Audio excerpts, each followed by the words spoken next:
श्रीमद्वाल्मीकि रामायण युद्धकांड अध्याय 117। भगवान श्री राम के पास देवताओं का आगमन तथा ब्रह्मा द्वारा उनकी भगवत्ता का प्रतिपादन एवं स्तवन। तदनंतर धर्मात्मा श्री राम हाहाकार करने वाले वानर और राक्षसों की बातें सुनकर मन ही मन बहुत दुखी हुए और आंखों में आंसू भरकर 2 घड़ी तक कुछ सोचते रहे। इसी समय विश्रवा के पुत्र यक्षराज कुबेर, पितरों सहित यमराज, देवताओं के स्वामी सहस्र नेत्रधारी इंद्र, जल के अधिपति वरुण, त्रिनेत्रधारी श्रीमा वृषभध्वज महादेव तथा संपूर्ण जगत के सृष्टा ब्रह्मवेताओं में श्रेष्ठ ब्रह्मा जी, ये सब देवता सूर्यतुल्य विमानों द्वारा लंकोपुरी में आकर श्री रघुनाथ जी के पास गए। 2-4 भगवान श्री राम उनके सामने हाथ जोड़े खड़े थे। वे श्रेष्ठ देवता आभूषणों से अलंकृत अपनी विशाल भुजाओं को उठाकर उनसे बोले, श्री राम, आप संपूर्ण विश्व के उत्पादक, ज्ञानियों में श्रेष्ठ और सर्वव्यापक हैं। फिर इस समय आग में गिरी हुई सीता की उपेक्षा कैसे कर रहे हैं? आप समस्त देवताओं में श्रेष्ठ विष्णु ही हैं। इस बात को कैसे नहीं समझ रहे हैं? पूर्व काल में वसुओं के प्रजापति जो ऋतधामा नामक वसु थे, वे आप ही हैं। आप तीनों लोकों के आदिकर्ता स्वयं प्रभु हैं। रुद्रों में 8वें रुद्र और साध्यों में 5वें साध्य भी आप ही हैं। 2 अश्विनी कुमार आपके कान हैं और सूर्य तथा चंद्रमा नेत्र हैं। शत्रुओं को संताप देने वाले देव, सृष्टि के आदि, अंत और मध्य में भी आप ही दिखाई देते हैं। फिर एक साधारण मनुष्य की भांति आप सीता की उपेक्षा क्यों कर रहे हैं?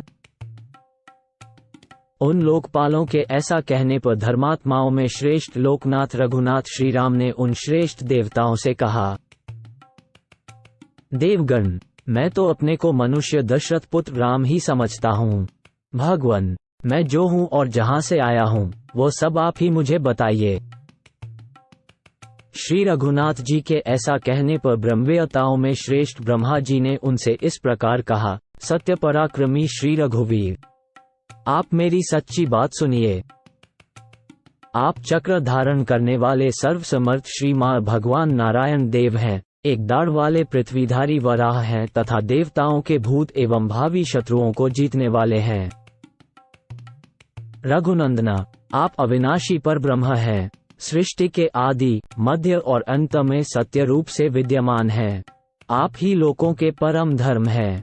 आप ही विश्वसेन तथा 4 भुजाधारी श्रीहरि हैं।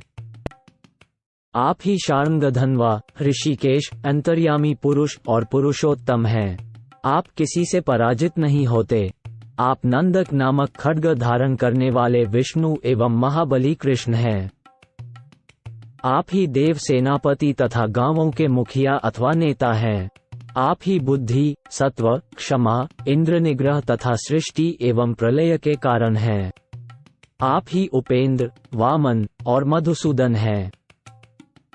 इंद्र को भी उत्पन्न करने वाले महेंद्र और युद्ध का अंत करने वाले शांत स्वरूप पद्मनाभ भी आप ही हैं। दिव्य महर्षिगण आपको शरणदाता तथा शरणागत वत्सल बताते हैं। आप ही सहस्रों शाखारूप सींग तथा सैकड़ों विधिवाक्य रूप मस्तकों से युक्त वेद रूप महावृषभ हैं। आप ही तीनों लोकों के आदिकर्ता और स्वयं प्रभु, परम स्वतंत्र हैं। आप सिद्ध और साध्यों के आश्रय तथा पूर्वज हैं। यज्ञ, वष्टकार और ओंकार भी आप ही हैं। आप श्रेष्ठ से भी श्रेष्ठ परमात्मा हैं। आपके आविर्भाव और तिरोभाव को कोई नहीं जानता। आप कौन हैं, इसका भी किसी को पता नहीं है। समस्त प्राणियों में, गौ में तथा ब्राह्मणों में भी आप ही दिखाई देते हैं। समस्त दिशाओं में, आकाश में, पर्वतों में और नदियों में भी आपकी ही सत्ता है।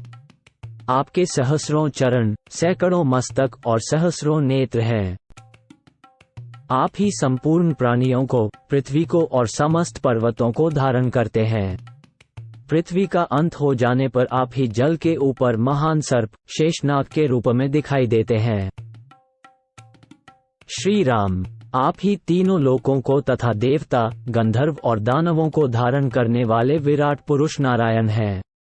सबके हृदय में रमण करने वाले परमात्मन।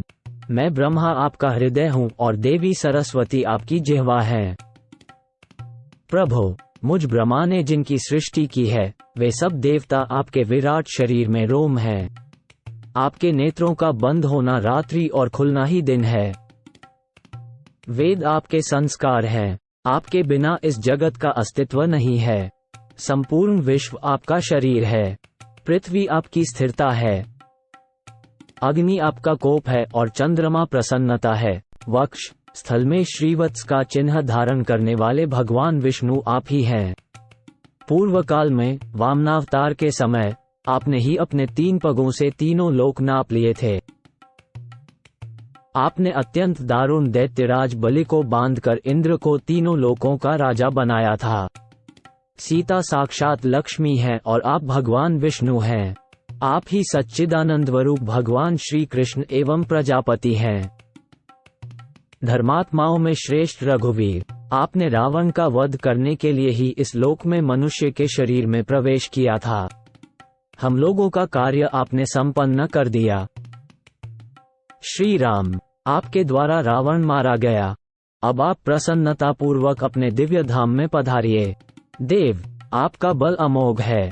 आपके पराक्रम भी व्यर्थ होने वाले नहीं हैं।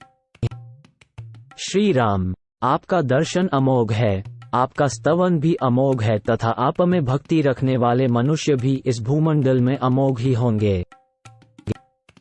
आप पुराण पुरुषोत्तम हैं, दिव्य रूपधारी परमात्मा हैं। जो लोग आप में भक्ति रखेंगे वे इस लोक और परलोक में अपने सभी मनोरथ प्राप्त कर लेंगे। ये परम ऋषि ब्रह्मा का कहा हुआ दिव्य स्तोत्र तथा पुरातन इतिहास है। जो लोग इसका कीर्तन करेंगे उनका कभी पराभव नहीं होगा।